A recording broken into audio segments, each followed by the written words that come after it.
अगर तुम्हारा आज सुखपूर्ण नहीं है तो दुखपूर्ण आज से सुखपूर्ण कल कैसे निकलेगा? थोड़ा सोचो।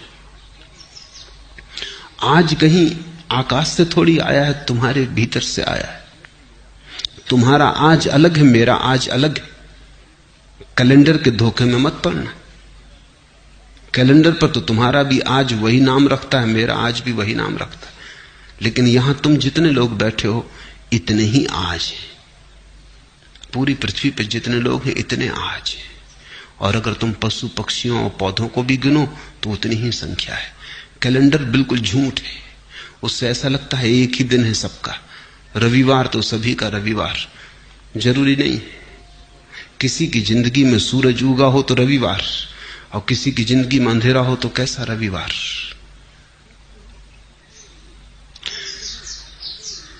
आज कहीं आकाश से नहीं उतरता है, समय कहीं बाहर से नहीं आता है, समय तुम्हारे भीतर से पैदा होता है। तुम ही आज को जीकर कल को पैदा करोगे। तुम्हारे ही गर्भ में निर्मित होता है कल। कल निर्मित हो रहा है आज। और इसलिए मैं कहता हूं आज और अभी जी लो, और इतने आनंद से जियो, ऐसे भरपूर जियो कि जो तुम्हारे गर्भ में निर्मित हो रहा है वो भी रूपांतरित हो जाए, वो तुम्हारे आनंद को पकड़ ले। अगर आज तुम दुख में जी रहे हो, कल की आशा कर रहे हो सुख की, आशा से पैदा नहीं होगा कल। कल तो तुमसे पैदा होगा। तुम जैसे जी रहे हो उससे पैदा होगा, तुम्हारे अस्तित्व से पैदा होगा, तुम्हारे सपनों से नहीं। समझो, एक मां बीमार है और उसके गर्भ में एक बेटा है और रुग्ण है और शरीर जराजीर्ण है।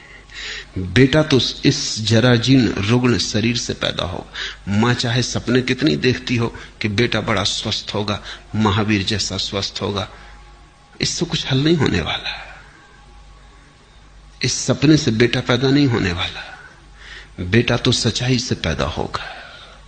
तुम्हारा कल तुम्हारे सपने से पैदा नहीं होगा, तुम्हारे आज की असलियत से पैदा होगा, हकीकत से पैदा होगा। तुम आज क्या हो? अगर तुम नाच रहे हो तो तुमने आने वाले कल के लिए नाच दे दिया। अगर तुम प्रमुदित हो, प्रफुल्लित हो, तो कल का फूल खिलने ही लगा, क्योंकि जिस फूल को कल खिलना है उसकी कली आज ही तैयार हो रही है। प्रतिपल तुम अगला पल पैदा कर रहे हो। प्रति क्षण अगला क्षण तुम्हारे भीतर निर्मित हो रहा है, तैयार हो रहा है। तुम सृष्टा हो। तुम अपने समय को खुद पैदा करते हो। इसलिए मैं तो कहता हूं आज जियो, लेकिन तुम्हें लगता है वर्तमान जीने जैसा नहीं लगता। अगर वर्तमान जीने जैसा नहीं लगता तो कल भी तो वर्तमान होकर ही आएगा, फिर वो भी जीने जैसा नहीं लगेगा। परसों भी वर्तमान होकर ही आएगा, वो भी जीने जैसा नहीं लगेगा। तो इसी को तो मैं आत्मघात करना कहता हूं। तो आत्महत्या कर रहे हो, जी नहीं रहे हो। जीने का कोई और उपाय नहीं है, आज ही है और आज ही जीना है। जीने जैसा लगे या न लगे इससे कोई फर्क नहीं पड़ता। जीने का और कोई ढंग है ही नहीं। जीना तो यही होगा। कल के भुलावे में मत पड़ो। कल के भुलावों ने बहुतों को डुबाया है। आज जियो। ये क्षण खाली न चला जाए। ये क्षण अवसर है, इसे तुम ऐसा ही मत गंवा देना। कुछ बना लो इसका, कुछ रस ले लो इसमें, कुछ भोग लो इसे, कुछ पहचान लो इसे। इसका स्वाद उतर जाने दो तुम्हारे प्राणों में। ये ऐसा ही ना चला जाए, क्योंकि अगर समय ऐसा ही जाता है तो समय को ऐसे ही चले देने की आदत मजबूत होती चली जाती। फिर धीरे धीरे समय को गंवाना तुम्हारी प्रकृति हो जाती। भोगो इसे, चूसो इस क्षण को, निचोड़ लो इसको पूरा। इसका रस जरा भी छूट ना जाए। यही परमात्मा के प्रति धन्यवाद है, क्योंकि उसने तुम्हें अवसर दिया, जीवन दिया, और तुमने ऐसे ही गंवा दिया। परमात्मा तुमसे यह न पूछेगा। यहूदियों की किताब है तालमुद, बड़ी अनूठी किताब है। दुनिया में कोई धर्मशास्त्र वैसा नहीं। तालमुद कहती है कि परमात्मा तुमसे ये न पूछेगा कि तुमने कौन कौन सी गलतियां की, गलतियों का वो हिसाब रखता ही नहीं, बड़ा दिल है। परमात्मा तुमसे पूछेगा तुम्हें इतने सुख के अवसर दिए, तुमने भोगे क्यों नहीं? गलतियों की कौन फिक्र रखता है? भूल चूक का कौन हिसाब रखता है? वो तुमसे पूछेगा इतने अवसर दिए सुख के, तुमने भोगे क्यों नहीं? तालमुद कहती है एक ही पाप है जीवन में, और वो है जीवन के अवसरों को बिना भोगे गुजर जाने देना। जब तुम आनंदित हो सकते थे आनंदित ना हुए, जब गीत गा सकते थे गीत ना गाया, सदा कल पर टालते रहे, स्थगित करते रहे। स्थगित करने वाला आदमी जिएगा कब, कैसे जिएगा? स्थगित करना ही तुम्हारे जीवन की शैली हो जाती। बच्चे थे तब जवानी पे छोड़ा, जवान हो तब बुढ़ापे पे छोड़ोगे, और बुढ़ापे में लोग हैं वो अगले जन्म पे छोड़ रहे हैं। वो कह रहे हैं परलोक में देखेंगे। यही लोक है एकमात्र, और यही क्षण है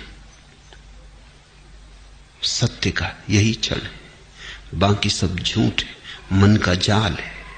लेकिन अगर तुम्हें अच्छा लगता है, तुम्हारी मर्जी। तुम्हें अच्छा लगता हो तो मैं कौन हूं बाधा देने वाला? तुम सपने देखो, कभी ना कभी तुम जागोगे, तब रोओगे, पछताओगे। तब तुम पछताओगे कि इतना समय यूं ही गंवाया। और ध्यान रखना, जीवन में जितना दुख भर लोगे, जितने आंसू घने कर लोगे, जितना पछतावा हो जाएगा, उतना ही कठिन हो जाता है रोकना फिर दुख को, आंसुओं को। कभी तुमने ख्याल किया, हंसी तो एकदम रुक जाती, रोना एकदम नहीं रुकता। तुम हंस रहे हो एकदम रुक सकते हो, रोना एकदम नहीं रुकता। थमते थमते थमेंगे आंसू। रोना है कुछ, हंसी नहीं। दुख ऐसा सरोबोर कर लेता है, दुख ऐसी गहराइयों तक प्रविष्ट हो जाता है, तुम्हारी जड़ों तक समाविष्ट हो जाता है कि फिर तुम उसे रोकना भी चाहो तो कैसे रोको। थमते थमते थमेंगे आंसू। रोना है कुछ, हंसी नहीं है। ये कोई मजाक नहीं है कि रो लिए और रोक लिए। ये कोई हंसी नहीं है कि हंस लिए और रोक लिए। हंसी तो तुम्हारी ऊपर ऊपर होती, रुक जाती। रोना बहुत गहरे चला जाता है। रोना तुम्हारे जीवन में सब तरफ भर जाता है। और रोज रोज अगर तुम रोने को इस तरह संभालते गए और जीने को कल पे टालते गए, तुमने कहा हंसेंगे कल, रोएंगे आज, और तुम जो दलील दे रहे हो वो दलील ये है कि अपना वर्तमान तो सुखद मालूम नहीं पड़ता, इसलिए सुखद सपने देखेंगे। सुखद वर्तमान क्यों नहीं है ये पूछो। इसलिए नहीं है कि कल भी तुमने सपने देखे थे आज के, और कल का दिन गंवा दिया जिसमें आज सुखद हो सकता था, जिसमें आज की आधारशिला रखी जा सकती थी। कल तुमने गंवा दिया इसलिए आज दुखद है, और तुम यही दलील दे रहे हो कि हम आज को भी गंवाएंगे क्योंकि कल का सपना अच्छा मालूम पड़ता। तुम्हारी मर्जी, गणित साफ है। फिर मुझसे मत कहना कि हमें किसी ने चेताया नहीं। तुम्हें यह मौका न मिलेगा कहने का, यह ध्यान रखना कि हमें किसी ने चेताया नहीं। दूसरों को तो यह भी सुविधा है कहने की कि उन्हें किसी ने चेताया नहीं, लेकिन मैं तुम्हें रोज चेता रहा हूं। मेरी बातों को इतने प्रेम और शांति से सुना, उसके लिए बहुत बहुत अनुग्रहित हूं। और अंत में सबके भीतर बैठे परमात्मा को प्रणाम करता हूं। मेरे प्रणाम स्वीकार।